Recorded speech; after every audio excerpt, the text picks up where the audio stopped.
नमस्कार, आप देख रहे हैं डीडी न्यूज़ पर सांकेतिक भाषा का हमारा विशेष बुलेटिन। मैं हूं लालचंद्र सिंह और मेरे साथ मौजूद हैं हमारी सहयोगी बीना सिंह। तो आइए शुरुआत कर लेते हैं हेडलाइंस के साथ। प्रधानमंत्री नरेंद्र मोदी ने विश्व जलवायु कार्रवाई शिखर सम्मेलन को किया संबोधित। कहा, विश्व कल्याण के लिए सबकी भागीदारी जरूरी। वैश्विक कार्बन उत्सर्जन कम करने के लिए भारत प्रतिबद्ध। COP33 की मेजबानी करने का दिया प्रस्ताव।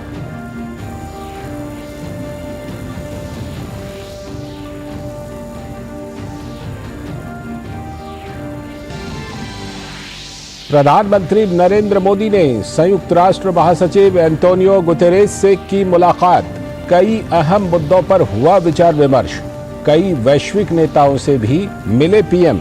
संबंधों को और मजबूत करने के लिए जताई प्रतिबद्धता।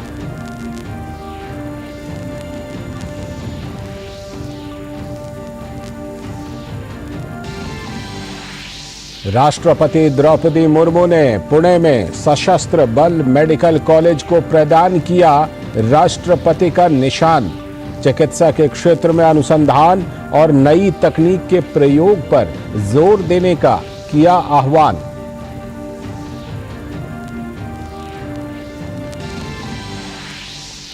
गृह मंत्री अमित शाह ने हजारीबाग में सीमा सुरक्षा बल के 59वें स्थापना दिवस कार्यक्रम में लिया हिस्सा। हर स्थिति में सीमा की सुरक्षा के लिए तत्परता के लिए की बीएसएफ की सराहना।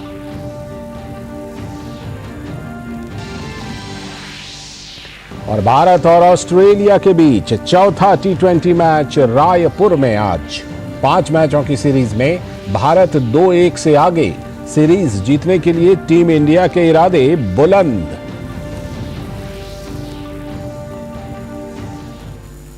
तो ये थी इस समय तक की हेडलाइंस और अब देखते हैं खबरों को विस्तार से। और सबसे पहले बात प्रधानमंत्री की दुबई यात्रा से जुड़ी खबरों की। प्रधानमंत्री नरेंद्र मोदी ने COP28 के उच्च स्तरीय खंड के शुभारंभ सत्र को संबोधित किया। पीएम मोदी ने जलवायु परिवर्तन की चुनौती से निपटने के लिए भारत द्वारा उठाए गए कदमों का जिक्र किया। प्रधानमंत्री मोदी ने कहा कि भारत ने इससे जुड़े कई लक्ष्य समय से पहले ही हासिल कर लिए हैं। भारत में विश्व की 17% आबादी होने के बावजूद ग्लोबल कार्बन एमिशंस में हमारी हिस्सेदारी ओनली 4% से भी कम है। भारत विश्व की उन कुछ इकोनॉमीज में से एक है जो एनडीसी टारगेट्स को पूरा करने की राह पर है। एमिशंस इंटेंसिटी संबंधी टारगेट्स को हमने 11 साल पहले ही हासिल कर लिया है। नॉन फॉसिल फ्यूल टारगेट्स को हम निर्धारित समय से 9 साल पहले ही प्राप्त कर चुके हैं और भारत ने इतने पर ही नहीं रुके हैं। हमारा लक्ष्य 2030 तक एमिशंस इंटेंसिफाई को 45% घटाना है। और प्रधानमंत्री मोदी ने जलवायु परिवर्तन की चुनौती से निपटने के लिए पूरी दुनिया से साथ आने का आह्वान किया। पीएम ने कहा कि पिछली शताब्दी की गलतियों को सुधारने के लिए दुनिया के पास समय बहुत कम है। पिछली शताब्दी की गलतियों को सुधारने के लिए हमारे पास बहुत ज्यादा समय नहीं है। मानव जाति के एक छोटे हिस्से ने प्रकृति का अंधाधुंध दोहन किया, लेकिन इसकी कीमत पूरी मानवता को चुकानी पड़ रही है। विशेषकर ग्लोबल साउथ के निवासियों को सिर्फ मेरा भला हो, ये सोच दुनिया को एक अंधेरे की तरफ ले जाएगी। इस हॉल में बैठा प्रत्येक व्यक्ति, प्रत्येक राष्ट्राध्यक्ष बहुत बड़ी जिम्मेदारी के साथ यहां आया है। हम में से सभी को अपने दायित्व निभाने ही होंगे। पूरी दुनिया आज हमें देख रही है, इस धरती का भविष्य हमें देख रहा है, हमें सफल होना ही होगा। We have to be decisive. हमें संकल्प लेना होगा कि हर देश अपने लिए जो क्लाइमेट टारगेट तय कर रहा है, जो कमिटमेंट कर रहा है, वो पूरा कर कर ही दिखाएगा। We have to work in unity. हमें संकल्प लेना होगा कि हम मिलकर काम करेंगे, एक दूसरे का सहयोग करेंगे, साथ देंगे। और प्रधानमंत्री मोदी ने COP28 के मंच से ग्रीन क्रेडिट पहल का भी आह्वान किया। आज मैं इस फोरम से एक और प्रो प्लैनेट, प्रोएक्टिव और पॉजिटिव इनिशिएटिव का आह्वान कर रहा हूं। यह है ग्रीन क्रेडिट इनिशिएटिव। यह कार्बन क्रेडिट की कॉमर्शियल मानसिकता से आगे बढ़कर जन भागीदारी से कार्बन सिंक बनाने का अभियान है। मैं उम्मीद करता हूं कि आप सब इससे जरूर जुड़ेंगे। और प्रधानमंत्री मोदी ने जलवायु परिवर्तन प्रक्रिया के लिए संयुक्त रूपरेखा के प्रति भारत की प्रतिबद्धता दोहराई। पीएम ने COP33 की मेजबानी का भी प्रस्ताव रखा। Bharat UN framework for climate change process के प्रति प्रतिबद्ध है। इसलिए आज मैं इस मंच से 2028 में COP33 समिट को भारत में होस्ट करने का प्रस्ताव भी रखता हूं। मुझे आशा है कि आने वाले 12 दिनों में ग्लोबल स्टॉक टेक की समीक्षा से हमें सुरक्षित और उज्जवल भविष्य का रास्ता मिलेगा। और COP28 सम्मेलन में अपने संबोधन के दौरान संयुक्त राष्ट्र के महासचिव ने जलवायु परिवर्तन की चुनौती से निपटने के लिए तुरंत कदम उठाने की जरूरत बताई। COP28 सम्मेलन में अपने संबोधन के दौरान यूएन महासचिव ने अक्षय ऊर्जा की तरफ बढ़ने पर जोर दिया।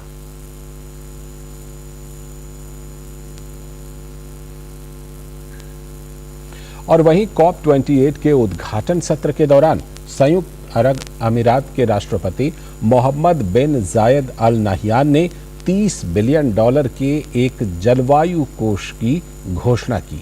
उन्होंने कहा कि दुनिया को चुनौती से निपटने के लिए एक साथ आना होगा। और इस दौरान प्रधानमंत्री नरेंद्र मोदी ने संयुक्त राष्ट्र के महासचिव एंटोनियो गुतेरेस से मुलाकात भी की। COP28 सम्मेलन से इतर हुई इस मुलाकात में अहम मुद्दों पर विचार विमर्श किया गया।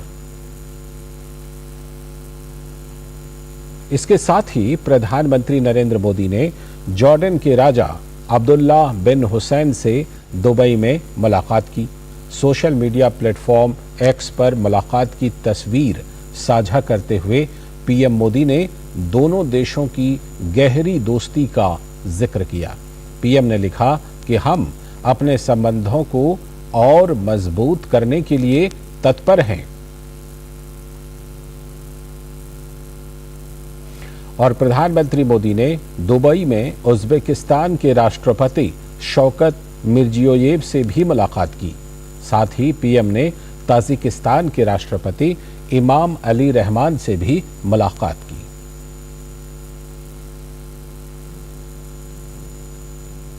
और प्रधानमंत्री मोदी ने संयुक्त अरब अमीरात के उपराष्ट्रपति शेख मोहम्मद बिन राशिद अल मक्तूम से दुबई में मुलाकात की। पीएम ने सोशल मीडिया प्लेटफॉर्म X पर मुलाकात की तस्वीर को साझा करते हुए लिखा विभिन्न मुद्दों पर उनका दूरदर्शी नेतृत्व वास्तव में सराहनीय है।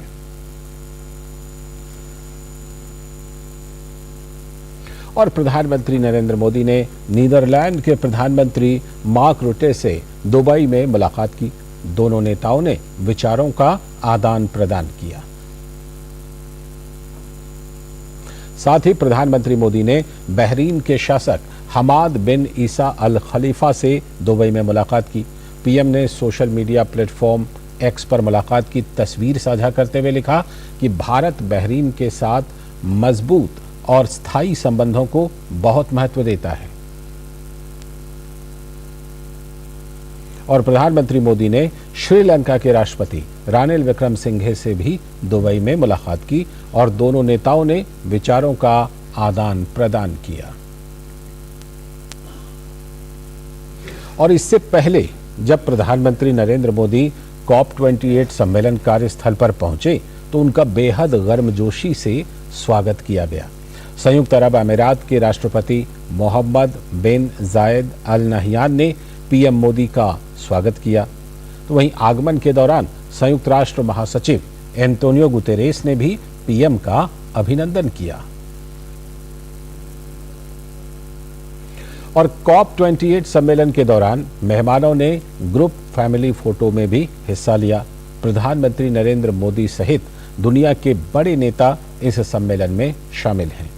इस सम्मेलन के दौरान विभिन्न राष्ट्राध्यक्षों, अंतर्राष्ट्रीय संस्थाओं के प्रमुखों और उच्च प्रतिनिधियों की मौजूदगी में अहम मुद्दों पर विचार विमर्श किया जा रहा है। और प्रधानमंत्री मोदी ने COP28 सम्मेलन के दौरान जलवायु वित्त पोषण से जुड़े सत्र को संबोधित किया। ट्रांसफॉर्म क्लाइमेट फाइनेंस विषय पर बोलते हुए पीएम मोदी ने कहा कि ग्लोबल साउथ की आकांक्षाओं को पूरा करने के लिए जलवायु वित्त और प्रौद्योगिकी बहुत महत्वपूर्ण है। ग्लोबल साउथ के तमाम देशों की क्लाइमेट चेंज में भूमिका बहुत कम रही है, पर क्लाइमेट चेंज के दुष्प्रभाव उन पर कहीं अधिक है।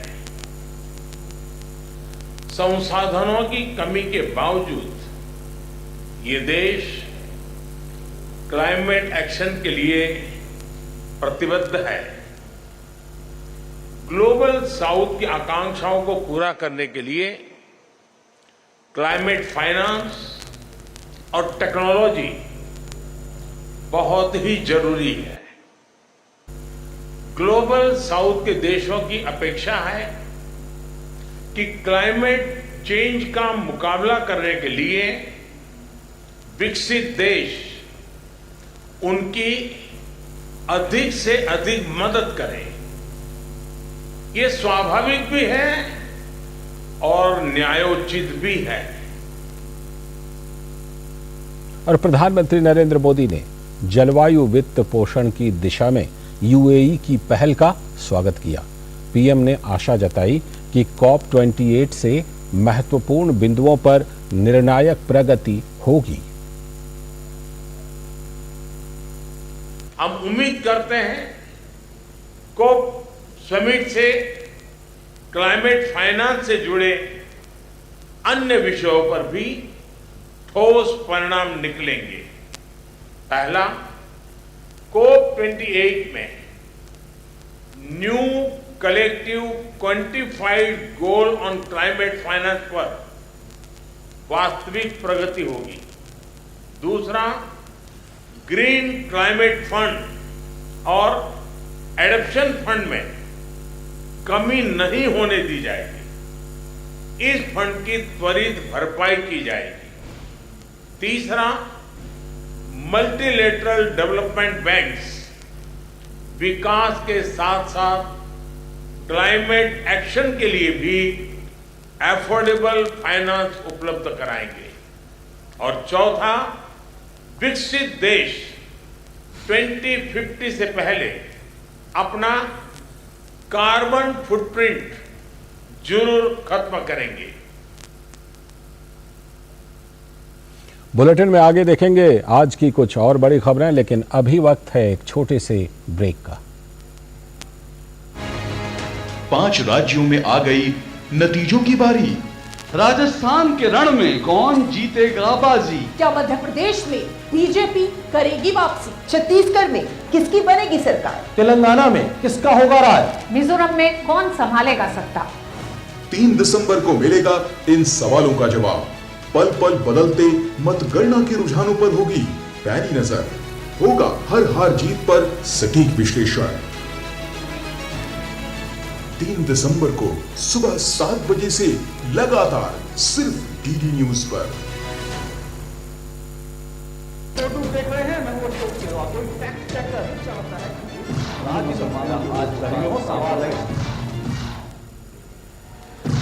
आसान नहीं होता सच के लिए लड़ना। जिसकी आवाज कोई नहीं बनेगा, उसकी आवाज हम बनेंगे। जो डर जाते हैं वो झूठ से कहां टकराते हैं। जो गरीब के स्कूल में, गरीब के स्वास्थ्य के लिए खर्च होना चाहिए, वो लूट कर इन्होंने अमीर ठेकेदारों को दे दिया। सच को जानना हो तो झूठ पर करना होता है प्रहार, हर बार बार बार। मैंने आपसे पूछा, मैंने आपने ठीक है नहीं कहा ना आपने। और कोई मुद्दा नहीं है तो सोनिया गांधी की गुडबुक में मैं अपना नाम गोल्डन अक्षरों में कैसे दाखिल करूं? इसलिए न फेक न्यूज न झूठ, हमेशा सच के साथ 2-2। देखिए मेरे साथ 2-2 सोमवार से शुक्रवार रात 9 बजे सिर्फ डीडी न्यूज पर। ब्रेक के बाद एक बार फिर से आपका स्वागत है। बढ़ते हैं अगली खबर की तरफ। राष्ट्रपति द्रौपदी मुर्मू महाराष्ट्र के दौरे पर हैं। राष्ट्रपति ने पुणे के सशस्त्र बल मेडिकल कॉलेज को प्रेसिडेंट्स कलर प्रदान किया। इससे पहले राष्ट्रपति द्रौपदी मुर्मू ने परेड की सलामी ली। राष्ट्रपति वर्चुअल माध्यम से कंप्यूटेशनल मेडिसिन के लिए सशस्त्र बल केंद्र प्रज्ञा का भी उद्घाटन किया। राष्ट्रपति ने इस अवसर पर एक विशेष आवरण, टिकट और एक स्मारक सिक्का भी जारी किया। उन्होंने कहा कि संस्थान की कई महिला विद्यार्थियों ने सेना के चिकित्सा क्षेत्र में महत्वपूर्ण योगदान दिया है। मुझे ये जानकर प्रसन्नता हुई है कि एएफएमसी से शिक्षा प्राप्त करने वाली बहुत सी महिलाओं ने सेना चिकित्सा के क्षेत्रों में महत्वपूर्ण योगदान दिया है और सेना के विभिन्न अंगों में उच्च पद को सुशोभित किया है। मुझे ज्ञात हुआ है कि एएफएमसी की पूर्व छात्रा पुनीता अरोड़ा देश की सेना में पहली महिला लेफ्टिनेंट जनरल बनी। इंडियन एयरफोर्स की पहली महिला एयर मार्शल पद्मा बंदोपाध्याय भी इसी संस्थान की पूर्व कैडेट है। ऐसी अनेक महिला कैडेट्स यहाँ से स्नातक होकर सेना में उच्च पदों पर पहुंची है। मैं आशा करती हूँ कि उनसे प्रेरणा लेकर महिलाएं अधिक संख्या में भारतीय सेना में अपना करियर चुनेंगी। वे अपने अधिकारों के प्रति और भी अधिक जागरूक होंगे तथा आगे बढ़ने में अन्य महिलाओं की भी मदद करेगी। और राष्ट्रपति द्रौपदी मुर्मू ने नागपुर के सरकारी मेडिकल कॉलेज के प्लैटिनम जुबली समारोह का उद्घाटन किया। इस अवसर पर उन्होंने मेडिकल कॉलेजों में सीटों की संख्या बढ़ने पर खुशी जताई।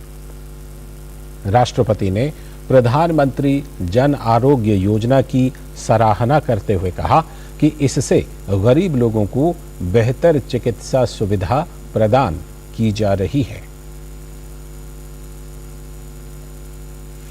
और उधर उपराष्ट्रपति जगदीप धनखड़ ने आज केरल के तिरुवनंतपुरम में 5वें वैश्विक आयुर्वेद महोत्सव का उद्घाटन किया।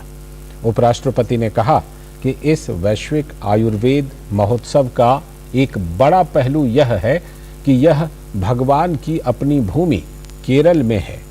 ऐसी भव्य सभा के लिए इससे अधिक उपयुक्त स्थान कोई नहीं हो सकता।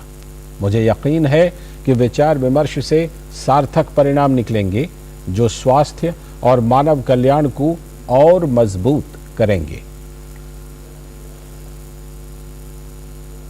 और केंद्रीय आयुष मंत्री सर्बानंद सोनोवाल ने तिरुवनंतपुरम में आयोजित 5वें वैश्विक आयुर्वेद महोत्सव के सिलसिले में राष्ट्रीय स्वास्थ्य मेले का उद्घाटन किया। इस मौके पर केंद्रीय मंत्री ने कहा कि आयुर्वेद की लोकप्रियता न केवल भारत में बल्कि विश्व स्तर पर बढ़ रही है।